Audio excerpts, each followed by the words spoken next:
we now know what the rest of that Melt Cosmetics Electrip collection actually looks like. And I gotta say, this feels a lot smaller than anything that they've done before. I mean, think of things like the Beetlejuice collection, the Mariposa collection, the Vida Muerte. This feels a lot more like subdued, like really like they're trying to dial back. And I'm wondering how much of that is due to, the consumer not really being able to buy as much, and possibly, maybe, that Melt isn't as popular as they once were. I feel like they did hit a peak and now they're kind of going down a little bit because there's so many brands to actually compete with. And by the way, I stole these pictures from Makeup Release Radar and Trendstopia. Massive thank you to them. But let's talk about this. As I said in a previous video, this entire collection is inspired by 420. Make of that what you will, but there isn't a huge amount in it. There is just an eyeshadow palette, there's some body glitters, liquid lipsticks, and like a crossbody bag. That's it. There's no brushes, nothing else. It feels very like small.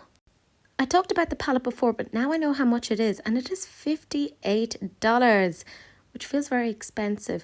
And I love how they say in their description, welcome to our bright lucid dream, immerse yourself in these psychedelic colours. There's not really that many colours that I would term as being psychedelic, maybe that blue and that pop of red, but other than that I feel like the rest are very muted. It's quite unusual. I think it's a pretty enough colour story, but would I spend $58 on that? No, maybe during Melt's height, but not so much now. I was fairly certain they were going to come out with some sort of a lip product, and I wasn't incorrect. These are their Electrip lip stains. So I'm wondering, is that a shade or two below it being a liquid lipstick? They're $22 each, and I gotta say, I think the colours are kind of interesting. Love that there's a green. And it looks like you get a decent amount of pigment with it. You'd hardly say that it's translucent. That is pretty darn opaque. That's beyond a lip stain. It looks nice, $22. I gotta say, I think that's the bit that I'm the most intrigued by. But this, I mean, come on, somebody has to tell Melt that this is ridiculous. This is their Kaleidoscope body glitter. And you'll say to me, Teresa, why on earth are you telling me that it's ridiculous? It's $39 for a body glitter. Come on. I can get the same thing on Shein. I can get the same thing on Colourpop for a fraction of the price. This just seems ridiculous. It's body glitter. Now, this is very strange to me. Maybe it's just me. Feel free to disagree with me. That's totally fine.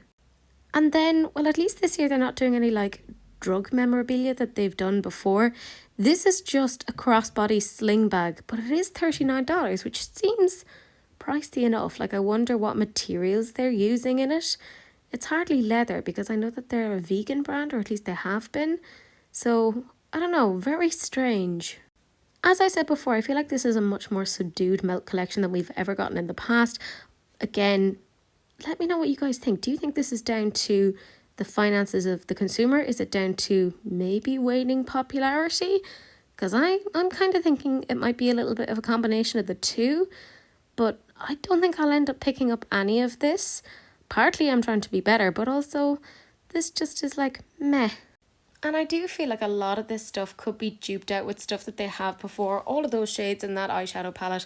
I guarantee if you have some of your Melt stuff, any of their eyeshadow palettes, you probably have some of these shades. Although I was talking to somebody recently and they'd had their Gemini 2 for less than a year and it already had mold in it. So keep that in mind. That is not an isolated incident. I've heard of that from a couple of different places. I remember the girls in Beauty News saw that years ago.